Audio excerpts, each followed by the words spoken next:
جی السلام علیکم رحمۃ اللہ صاحب. وعلیکم السلام ورحمۃ السلام اللہ علیکم ورحمۃ وبرکاتہ. شیخ میرا سوال یہ ہے، جیسا میرا دکان ہے فرنیچر کا، جی اس کا ٹرن اوور جو ہے کروڑوں میں لگ بھگ ہو رہا ہے. بٹ جی پریشانی یہ ہے کہ اگر ہم گورنمنٹ کی طرف سے لون نہیں لیتے ہیں تو ہم، دقت پڑ سکتے ہیں اس بزنس کو لے کے. تو شیخ کہاں تک یہ صحیح ہے لون لینا؟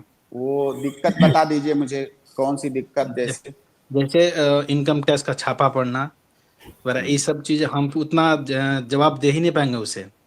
دیکھیے سنیے، جی جب سر. آپ اس ملک میں رہتے ہیں اور ماشاءاللہ آپ بتا رہے ہیں کہ کروڑوں کا ٹرن اوور ہے آپ کا بزنس جی کا، سر. تو ٹیکس دینے میں کیا دقت ہے آپ کو؟ ٹیکس دیجئے. تو شیخ ٹیکس تو بہت زیادہ ہی لگ رہا ہے پھر اس میں. میرے بھائی تو پیسہ بھی تو بہت 36%. زیادہ ہے آپ کے پاس. آپ کے پاس پیسہ بھی تو بہت زیادہ ہے. تو شیخ صحیح ہاں بات ہے، پیسہ ہے. ہوں بات یہ ہے ہوں شیخ ہوں کہ جیسے اگر ہم لون لے کے کام دیکھیے کرتے بھائی، ہیں. دیکھیے پریشانی کس کو کہتے ہیں؟ پریشانی وہ ہے جو حل نہ ہو. جس جی کا حل آپ کے سامنے موجود ہے وہ پریشانی کیسی ہے وہ؟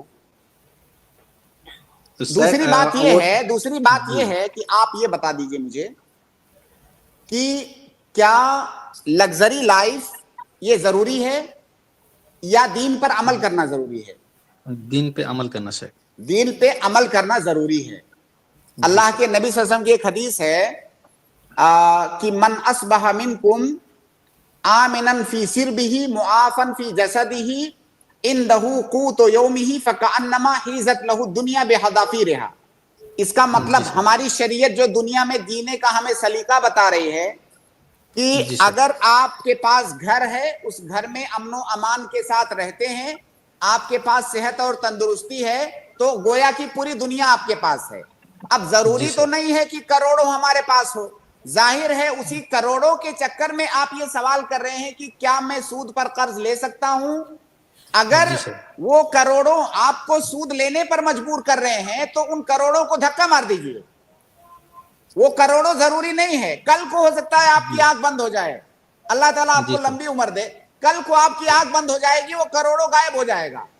تو اس جی سر. کروڑوں کے چکر میں آپ سود کے آپشن پہ مت جائیے. آپ کا بزنس اور چھوٹا ہو جائے، آپ کو ٹیکس دینا پڑ جائے، کوئی دقت جی نہیں سر. ہے. تھوڑی دیر کے لیے ایک چیز مان لیتے ہیں. ہم یہ فرض کر لیتے ہیں کہ یہ جو ٹیکس آپ سے لیا جا رہا ہے، ہم جی سر. فرض کر لیتے ہیں، ضروری نہیں ہے ایسا کہ یہ ٹیکس جو ہے آپ پر ظلم کر کے لیا جا رہا ہے. ہم اس کو تھوڑی دیر کے لیے مان لیتے ہیں. جی تو سر. آپ اگر وہ ٹیکس دے رہے ہیں جو ظلم کر کے آپ سے لیا جا رہا ہے، تو گویا کہ آپ مظلوم ہیں. اور مظلوم جی سر. انسان اگر ظلم پر صبر کرے گا تو اس کو اجر ملے گا. لیکن جب جی آپ اس ظلم سے بچنے کے لیے جا کر کے سود لیں گے، سود پر قرض لیں گے، تو پہلے آپ مظلوم تھے، اب آپ ظالم ہو جائیں گے. تو کیا جی سر. آپ ظالم ہونا پسند کریں گے کہ مظلوم ہونا پسند کریں گے؟ مظلوم ہونا چاہیے. ہاں بالکل، مظلوم ہونا پسند کر لیجئے، مگر ظالم بننا پسند مت کیجئے. تو ہو سکتا ہے بزنس میں تھوڑا آپ کا بزنس چھوٹا ہو جائے، زیادہ ٹیکس دینا پڑے، اس کو انگیز کر لیجئے. سود کے آپشن پہ مت جائیے. ہماری شریعت میں شرک کے بعد سود سے زیادہ خطرناک چیز کوئی نہیں ہے. سود جی کی سر. خطورت کو لوگ سمجھتے نہیں ہیں. مطلب سود کے سلسلے میں ایسی ایسی حدیثیں ہیں. اللہ کے نبی صلی اللہ علیہ وسلم کی ایک حدیث ہے، غالباً اس میں جو ذکر کیا گیا ہے کہ اگر کوئی آدمی سود کے 70 دروازے ہیں، جی سر. اور ان میں جو سب سے ادنا درجے کا سود ہے، اس کا مرتبہ ایسے ہے جیسے کوئی اپنی ماں سے زنا کرے. جو سب سے کمتر جی درجے کا سود ہے. آپ بتائیے جی سر.